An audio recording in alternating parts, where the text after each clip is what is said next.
તમે છો, હું છું, આપણો સ્ટાફ છે, આપણી સ્કૂલ છે ને આપણું કામ છે. કેમ કે આપણે યુટ્યુબમાં આવ્યા છીએ. મને ખબર નથી, કાલે ઘરે પહોંચી અને કોકનો ફોન આવ્યો કે બેન શું કરો? કીધું ઘરકામ.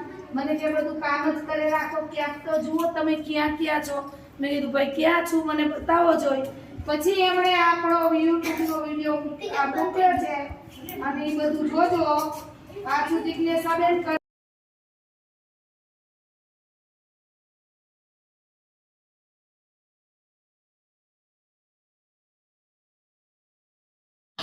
તેને માટે જમણી બાજુ સીધા જાય.